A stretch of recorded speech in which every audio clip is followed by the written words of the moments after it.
Cinema शौकीन सबका स्वागत करता है। आज हम बात करने वाले हैं द वेपन के बारे में। ये कहानी है एक हिटमैन की, जिसे सारे लोग किलिंग मशीन कह के बुलाते हैं। पर एक बार वो ऐसे मिशन पे निकलता है कि उसकी पूरी जिंदगी बदल जाती है। कहानी की शुरुआत होती है और हमारे सामने एक रोड का दृश्य आता है। यहाँ पर हम एक कार को चलते हुए देखते हैं। इस कार के अंदर एक हिटमैन बैठा हुआ है जिसका नाम है डैलेस। उसके साथ उसकी बेस्ट फ्रेंड बैठी है जिसका नाम है ट्रिशा। डैलेस अभी एक कॉन्ट्रैक्ट को पूरा करके आ रहा है। उसे कॉन्ट्रैक्ट मिला था एक मोटरसाइकिल गैंग को खत्म करने का, और डैलेस ने बड़े ही चालाकी के साथ सबको मार गिराया। जब बात काम की आती है तब डैलेस बहुत ही प्रोफेशनल है। एक बार वो कोई भी काम ले ले तब उसे पूरा करके ही सांस लेता है। लेकिन किसी को भी ये बात अभी तक पता नहीं कि डैलेस को यह मिशन किसने दिया था। जिसने भी उसे मिशन दिया था वो चीजों को बहुत ही प्राइवेट रखता है। अब यहाँ से कहानी जाती है फ्लैशबैक में और हमारे सामने आता है 2 दिन पहले का दृश्य। हम उस मोटरसाइकिल गैंग को देखते हैं। ये सारे लोग अपने अगले ड्रग डील की तैयारी कर रहे हैं। वहीं दूसरी तरफ हम डैलेस को देखते हैं जो इनके दरवाजे तक आ चुका है। वो अंदर आता है और एक एक करके सबको मारना शुरू कर देता है, सिर्फ एक हेलमेट की मदद से। तब हमें पता लगता है कि डैलेस यहाँ पर सिर्फ इन सारे लोगों को मारने नहीं आया है। इन लोगों ने बहुत सारी लड़कियों को कैद करके रखा है जिन्हें वो बेचने वाले हैं। डैलेस उन सबको आजाद करवाना चाहता है। ये लोग शहर के सबसे बड़े ड्रग डीलर है। अगर इन्हें खत्म कर दिया गया तब शहर का सबसे बड़ा ड्रग रैकेट भी खत्म हो जाएगा। इसीलिए डैलेस सबको मारना चाहता है। देखते ही देखते वो हर जगह लाशें बिछा देता है। फिर एक कमरे का दरवाजा खोलता है। तब अंदर उसे एक लड़की नजर आती है। वो एक एक करके सारे दरवाजों को खोलने लगता है। कुछ लड़कियां अभी भी सलामत हैं, लेकिन ज्यादातर लड़कियां मर चुकी हैं। उनको बहुत ही बुरी तरीके से टॉर्चर किया गया था। ऐसे ही धीरे धीरे करके अब आगे जाने लगता है डैलेस। वो पहुंच जाता है इनके लैब के पास। लैब के लोगों को मारता है और वो पूरे लैब को जला देता है ताकि ये लोग दोबारा ड्रग्स ना बना सके। जल्दी ये बात पता लग जाती है इनके बॉस को, जिसका नाम है इवान। वो समझ जाता है कि उसके ज्यादातर आदमियों को मार दिया गया है। तब वो बैकअप बुलाने के लिए कॉल करता है लार्शल नाम के आदमी के पास। कार्टेल और इस गैंग के बीच में लार्शल ही है जो इन दोनों की डील्स करवाता है। वो बहुत सारे आदमियों को भेजता है यहाँ पर। वो सारे लोग आते ही टूट पड़ते हैं इन पर, इन्हें मारते हैं और अंत में डैलेस को बंधक बना लेते हैं। फिर पूछना शुरू कर देते हैं कि यहाँ पर तुम्हें किसने भेजा है। तब डैलेस हंसने लगता है। यहाँ पर हमें पता लगता है कि डैलेस ने जानबूझ के अपने आप को बंधक बनवाया था। वो चाहता था कि ये सारे लोग एक जगह पर इकट्ठा हो जाए, जो भी इस टीम के मुखिया हैं। तब वो एक बार में इन सारे लोगों को मार देगा। जब उसे लगता है कि सारे लोग आ गए, वो अपने हाथों को छुड़ा लेता है और टूट पड़ता है इन सारे लोगों पर। देखते ही देखते वो सबका काम तमाम कर देता है और निकल पड़ता है अपने रास्ते पर। जैसे ही पुलिस वालों को ये बात पता लगती है, यहाँ पर जिमी नाम का एक पुलिस वाला आता है और एक लाश के पास जाकर के बैठ जाता है। जो आदमी मरा है वो भी एक पुलिस वाला था, जिमी का दोस्त, लेकिन वो एक करप्ट कॉप था,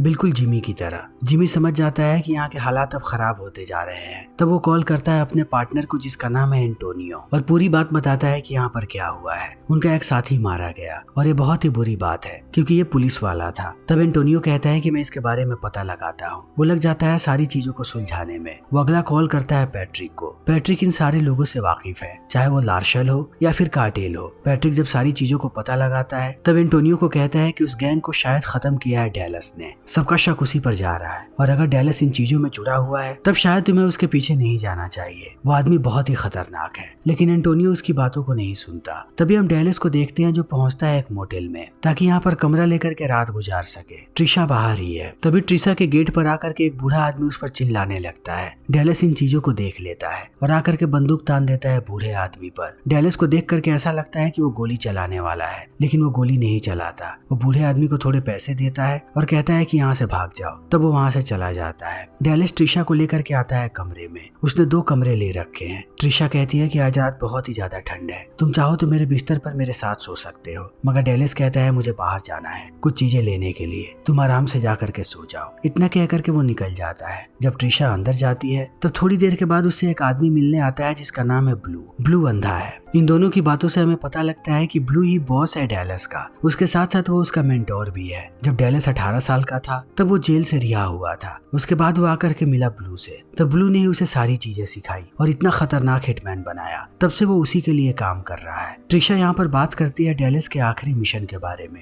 ये दोनों बातें करते रहते हैं। फिर ब्लू यहाँ से जाने लगता है। जाते समय वो ट्रिशा को कहता है कि अगर तुम्हें किसी भी चीज की जरूरत होगी तब तुम सबसे पहले मुझे बताना। इतना कहने के बाद वो निकल जाता है। तभी तभी हम एंटोनियो को देखते हैं। वो उस जगह पर आता है जहाँ पर उस पुलिस वाले की मौत हुई थी और धीरे धीरे आगे बढ़ने लगता है। तभी जिमी आ जाता है एक बंदूक लेकर के। वो शायद एंटोनियो को मारने वाला है। धीरे धीरे करके वो आगे आ रहा है। इसी बीच उसका फोन बजता है। जब वो फोन उठाता है तब उसे एक FBI एजेंट की आवाज सुनने को मिलती है जो इनके साथ मिला हुआ है। वो जिमी को कहता है कि तुम्हें एंटोनियो को जान से नहीं मारना है, उसे सिर्फ घायल करके छोड़ देना है। तब जिमी ऐसा ही करता है। वो उसके कंधे में गोली मारता है और यहाँ से निकल जाता है। तभी हम डेलिस को देखते हैं। डेलिस का फोन बजता है। वो जैसे ही कॉल उठाता है उसे ब्लू की आवाज सुनने को मिलती है। ब्लू कहता है कि तुम्हारा आखिरी मिशन बहुत ही खतरनाक था, तुम्हें इतनी बेरहमी से उन लोगों को नहीं मारना चाहिए था। हर जगह इसी बारे में बात हो रही है। तुम अब चर्चे में आ चुके हो, तुम्हें संभल के रहना पड़ेगा। वो सारे के सारे लोग तुम्हारे पीछे आने वाले हैं। तब डेलिस भी चौकन्ना हो जाता है। तभी हमारे सामने मोटेल का दृश्य आता है। यहाँ पर हमें करप्ट कॉप को देखते हैं जो काउंटर पर आकर के पूछता है डेलिस के बारे में। उसे पता भी लग जाता है कि डेलिस ने यहाँ पर चेक इन किया है। तब वो कॉल कर देता है जिमी को। जिमी सारे के सारे लोगों को लेकर के आता है। यहाँ पर सब इस मोटेल को चारों तरफ से घेरने लगते हैं ताकि वो डेलिस को गिरफ्तार कर सके। वो करप्ट कॉप बाहर आता है और जिमी को बातें बताने लगता है कि आखिर यहाँ पर क्या हुआ है। सारी जानकारियां लेने के बाद जिमी मार गिराता है इस पुलिस वाले को और सबको भेज देता है अंदर तलाशी लेने के लिए। जब ये लोग अंदर कमरे में जाते हैं तब इन्हें एक बूढ़ा आदमी मिलता है जहाँ पर डेलिस होना चाहिए। डेलिस ने जानबूझ के इस बूढ़े आदमी को पैसे दिए थे और ला करके अपने कमरे में छोड़ दिया। जब पुलिस वाले इस बूढ़े आदमी के पास होते हैं तभी यहाँ पर डेलिस आ जाता है और एक एक करके सबको बेहोश करने लगता है। सबको निपटाने के बाद वो जैसे ही बाहर आता है जिमी उस पर बंदूक तान देता है, लेकिन वो गोली चलाता उससे पहले ट्रिशा आकर के बंदूक तान देती है जिमी पर।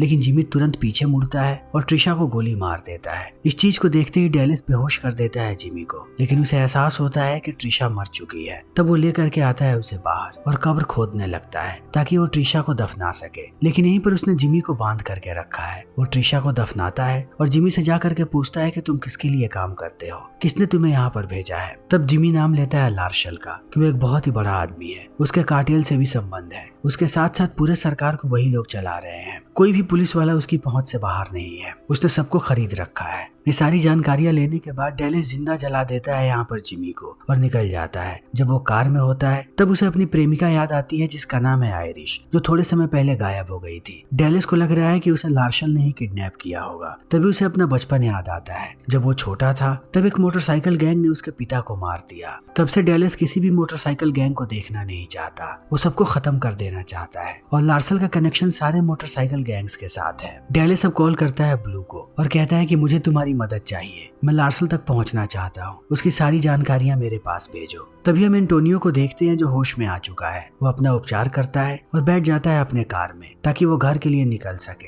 इसी बीच लार्शल पहुंच जाता है पैट्रिक के पास डेलिस के बारे में पता लगाने के लिए कि वो अभी तक जिंदा कैसे बचा हुआ है। जब लार्शल पैट्रिक से बात कर रहा होता है तभी एंटोनियो कॉल कर देता है पैट्रिक को उससे मदद लेने के लिए, क्योंकि यहाँ के हालात खराब होते जा रहे हैं। ये दोनों ऐसे ही बातें कर रहे होते हैं। लार्शल को ये बात बिल्कुल भी पसंद नहीं आती। तब वो अपनी चाकू निकालता है और स्टैब कर देता है पैट्रिक के हाथ में और उसे समझाता है कि डेलिस की उसे सारी जानकारियां चाहिए। तभी डेलिस के पास लार्शल के आदमी एक वीडियो भेजते हैं जिस वीडियो में वो टॉर्चर कर रहे हैं आयरिश को। इन चीजों को देखने के बाद डेलिस भड़क जाता है। वो कैसे भी हम मार गिराना चाहता है लार्शल को। तभी हम आयरिश को देखते हैं। आयरिश बिल्कुल ठीक है। वो वीडियो उन लोगों ने जानबूझ के बनाया था। आयरिश बहुत समय से लार्शल के साथ ही है क्योंकि लार्शल के पास उसकी बेटी है जिसका नाम है समैंथा। समैंथा को किडनैप करने के बाद लार्शल अपनी मनमानी करवा रहा है आयरिश से। वो उसे फैंसी कपड़े पहनाता है और हर एक पार्टी में अपने साथ लेकर के जाता है ताकि सबको लगे कि आयरिश उसकी पत्नी है। लार्शल उसे कहता है कि जितनी जल्दी मैं डेलिस को मार गिराऊंगा या मैं उसे पकड़ लूंगा वैसे ही मैं तुम्हें और तुम्हारी बेटी को यहाँ से रिहा कर दूंगा। तभी हम डेलिस को देखते हैं एक टैक्सी में। वो अपने लिए हथियार लेने जा रहा है। उसे पता है कि अगर उसे लार्शल से टकराना है तब उसके पास बहुत सारे हथियार होने चाहिए, लेकिन ये टैक्सी ड्राइवर जानता है पैट्रिक को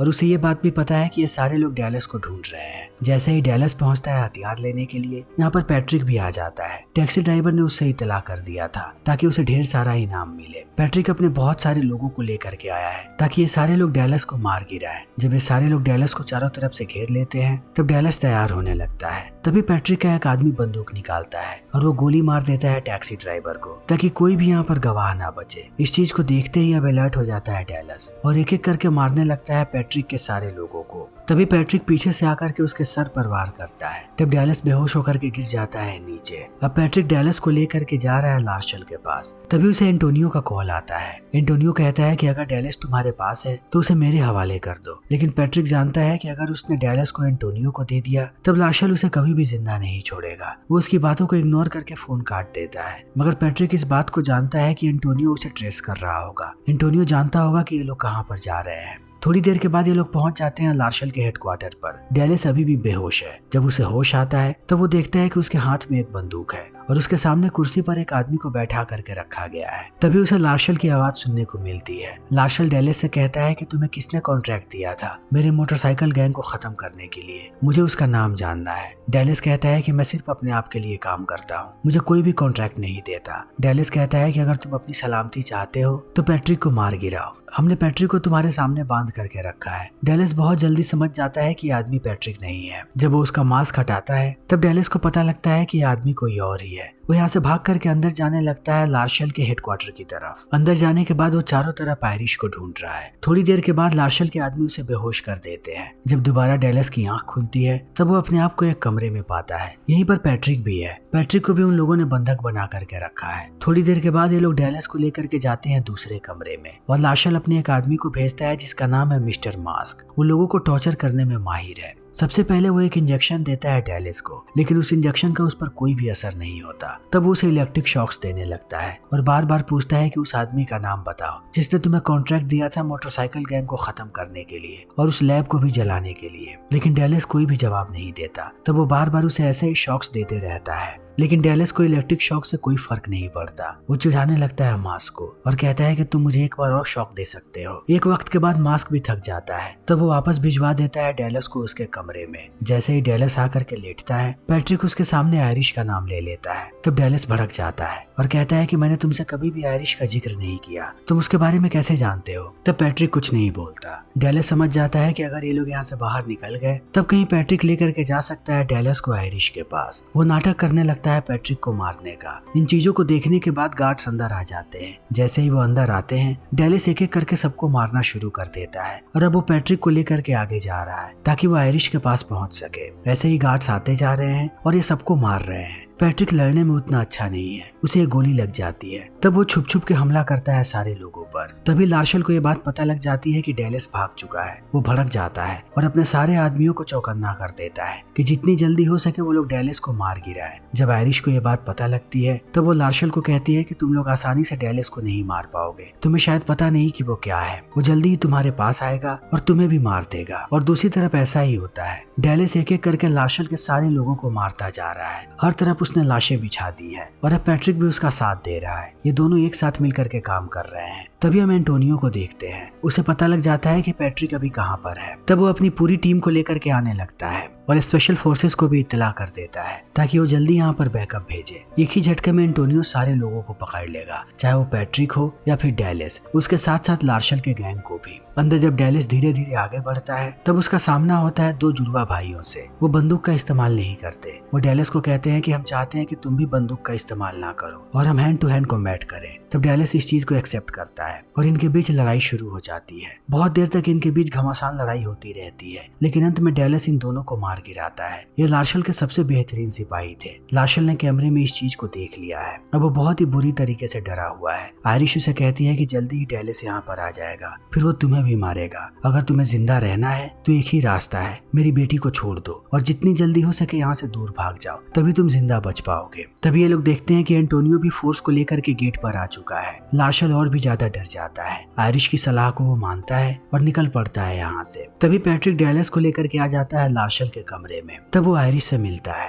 ये दोनों एक दूसरे को गले लगा लेते हैं। बहुत समय के बाद ये दोनों मिले हैं। पैट्रिक देखता है कि डैलस अब डिस्ट्रैक्ट हो गया है। वो मौके का फायदा उठाता है और स्टैब कर देता है डैलस को ताकि वो इन दोनों को मारे और लार्शल का सारा पैसा लेकर के गायब हो जाए। लेकिन आयरिश जैसे ही इन चीजों को देखती है वो हमला कर देती है पैट्रिक पर और बार बार स्टैब करके उसकी हत्या कर देती देती है। तभी हम बाहर लार्शल को देखते हैं जिसने अब समांथा को रिहा कर दिया है। समांथा अंदर आने लगती है और लार्शल यहाँ से भाग जाता है। आयरिश ये बातें बताती है डेलिस को कि उसकी एक बेटी भी है। तब डेलिस उससे कहता है कि क्या वो मेरी बेटी है। तब आयरिश कोई भी जवाब नहीं देती और वो किस कर लेती है डेलिस को। तभी समांथा आ जाती है अंदर और वो आयरिश से मिलती है। लेकिन अब एंटोनियो भी अंदर आ चुका है अपने सारे आदमियों के साथ। जब वो आयरिश और समांथा को देखता है तब वो अपने आदमियों को कहता है कि इन दोनों को सही सलामत बाहर लेकर के जाओ। वो आयरिश को कहता है कि हम अच्छे से ख्याल रखेंगे डेलिस का, तुम उसकी चिंता मत करो। ये दोनों बाहर चले जाते हैं। तब एंटोनियो अपने आदमियों को भी बाहर भेज देता है। यहाँ पर हमें पता लगता है कि एंटोनियो डेलिस को गिरफ्तार नहीं करना चाहता। एंटोनियो के फोन पर कॉल आता है फोनर नाम के आदमी का, जो ब्लू और डेलिस का बॉस है। वही इन्हें सारे मिशन दिया करता था। एंटोनियो फोनर के लिए ही काम करता है। एंटोनियो फोनर की बात करवाता है डेलिस से। तब फोनर कहता है कि हमें कैसे भी लार्शल का खात्मा करना है और इस चीज में तुम्हारी एंटोनियो मदद करेगा। डेलिस कहता है कि तुम्हें पता है मैं अकेले काम करता हूँ, मैं इसके साथ काम नहीं करूंगा। फोनर कहता है लेकिन इस बार तुम्हें करना पड़ेगा, तुम वक्त की नजाकत को नहीं समझ रहे हैं। अगर लार्शल यहाँ से निकल गया तब वो कभी भी हमारे हाथ नहीं आएगा। मैं गारंटी देता हूँ कि एंटोनियो तुम्हारे रास्ते में नहीं आएगा, तुम जैसा कहोगे वो बिल्कुल वैसा ही करेगा। तब डेलिस मान जाता है और फोनर फोन रख देता है। हम फोनर के पास एक बूढ़े आदमी को देखते हैं जो इन सारे माफिया लोगों का बॉस है। जब ये दोनों बात कर रहे होते हैं तब वो बूढ़ा आदमी फोनर से कहता है कि डेलिस बहुत ही ज्यादा खतरनाक है। अगर तुम आग से खेलते हो तब तुम्हारा हाथ भी जल सकता है, तुम्हें उसका ध्यान रखना चाहिए। अगर तुमने कोई भी गलती की तब वो तुम्हारे पीछे भी आ सकता है। फोनर कहता है कि मुझे ये बात पता है, इसीलिए मैंने आयरिश को उसके साथ रखा है ताकि आयरिश उसे कंट्रोल करे और वो वही करे जो हम चाहते हैं। बस एक बार मैं लार्शल का खात्मा करवा दूं, उसके बाद मैं शांत हो जाऊंगा। इन बातों को सुनने के बाद ये बूढ़ा आदमी हंसने लगता है और कहता है कि लार्शल को मैंने पहले ही खत्म करवा दिया है। इस बात को सुनने के बाद अब फोनर भी चौंक जाता है। दूसरी तरफ हम डेलिस को देखते हैं जो अभी भी लार्शल को ढूंढ रहा है। फिर इसी के साथ ये फिल्म यहीं पर खत्म हो जाती है। तो दोस्तों हमारी आज की ये वीडियो यहीं पर खत्म होती है। अगर आपको हमारी ये वीडियो पसंद आई हो तो इसे लाइक करें, शेयर करें और चैनल को सब्सक्राइब करें। Thank you.